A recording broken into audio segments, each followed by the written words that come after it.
Picture this. It's 1 o'clock in the morning. It's your first week of summer vacation, the year before you go into high school, and life seems scary and uncertain. Your mind is wandering with fears of your future. The next 4 years of your life are your last before you take a leap into adulthood and real life begins. Everything in your life feels out of control. With all these uncertainties plaguing your mind, you grab your laptop and you go to the one thing in your life you still have control over: Minecraft. You open your favorite survival world and ponder the beautiful life you've created for yourself on your screen. The house you built, the hours you spent mining to get the best tools to continue your little civilization, the farms you've harvested, the animals you've tamed, the adventures you've had. And suddenly, life doesn't seem so scary after all.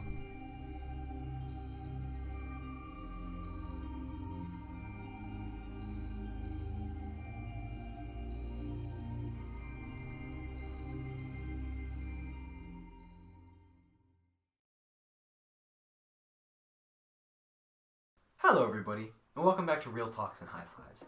And today we're going to be talking about everybody's favorite block-related video game. And no, I'm not talking about Lego Ninjago the movie, the video game. Today we're going to be talking about Minecraft. In this episode, we'll be going into two different elements of Minecraft, and I'm not just talking about Iron and Diamond, that we think lend to the most nostalgia: the sounds and the gameplay. So let's get nostalgic.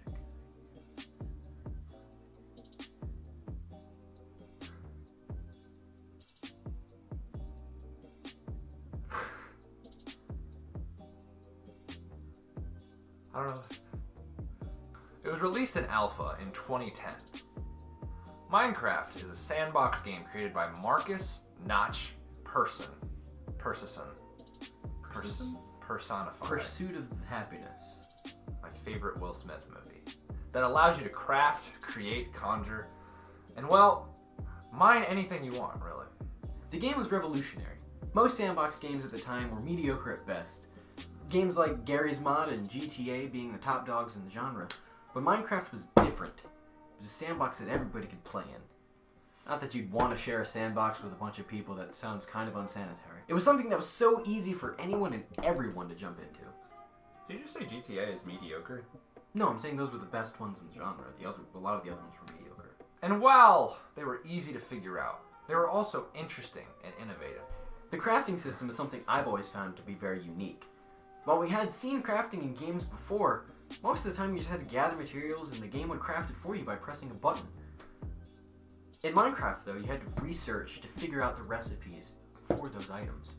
There was something enticing about having to close the game, open your browser, search what item you wanted to build, memorize the recipe, close your browser, open Minecraft, open your world, check to see if you had the materials, and then build the thing.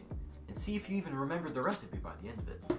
In many ways, it was more of a quest than in most RPG games, when you just had to go to some merchant and he'd be like, "You need 10 iron blocks and some leather to build this." And then you whoop-de-doo, you made a sword by pressing a button.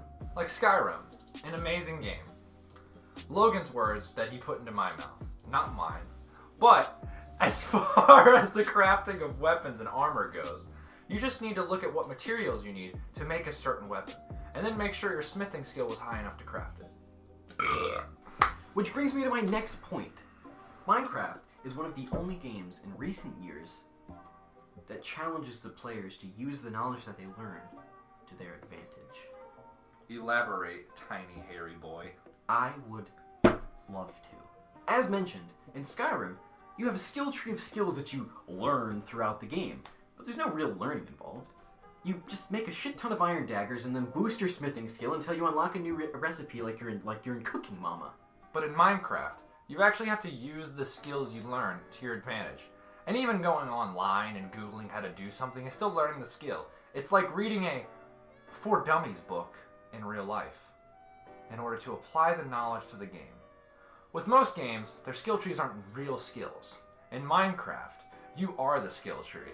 And I've got a big branch. I mean, your brain branches with knowledge.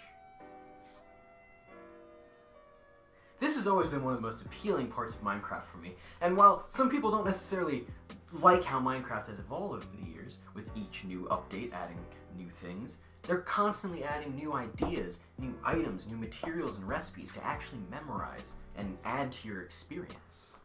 Minecraft is constantly changing.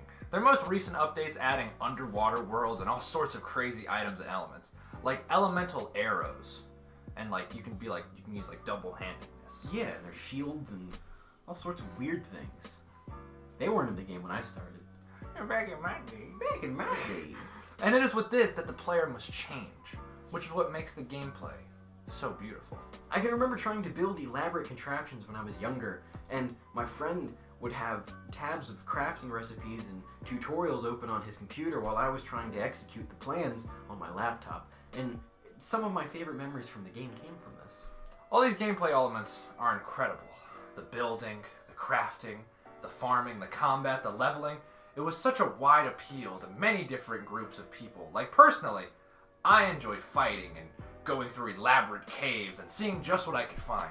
I personally enjoyed the adventuring and the farming elements in the game. And it's this diverse palette of game elements that helped Minecraft attain the clout that it has today. #CloutGoblin. And the diversity between the creative and survival experiences is another factor that draws in such a wide audience. The creative mode gives everybody a chance to flex their creative muscles and make any beautiful structure they desire. In Minecraft, you can make iron golem. 5 iron blocks, pumpkin, he come life. You sure can! The music was curated by C418, which is just one dude by the name of Daniel Rosenfield. Rosenfield? Rosenfeld. No, it's Rosenfeld? Rosenfeld. Seinfeld. The songs that play throughout the game are some of the most well-crafted video game songs. They each give off a certain energy that perfectly encapsulates the sense of wonder that is in the game. It's these songs that people hear and are brought back to the time when they were younger and had no cares in the world. Except for birds. Always care about birds. I don't know what happened. These songs are what make the experience in this game so special. In my opinion, no game has produced a soundtrack like this in forever. Something that's so insanely recognizable as Sweden by C418. I think we can all agree that the Minecraft soundtrack really gave the game something unique, and how its calming tones set the mood for the game as a whole. Not only the music in the game, but the sounds in general give off homey feelings and even creepy feelings. The way the pigs honk, the way the cows moo, the way the chickens cluck, the way the villager goes, ah. All of these noises gives feelings of warmth and home, like mother's womb. Crunch! Correct. Even crunch. Here are some examples of Minecraft sounds.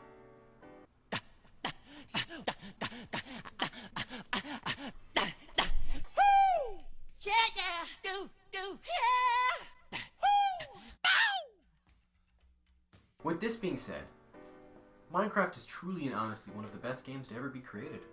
Even though it's evolved past how it was when I began playing it, it will carry on a legacy for years to come, with new fans playing the game every single day.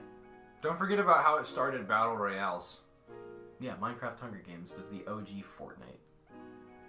And Apex. Cuck.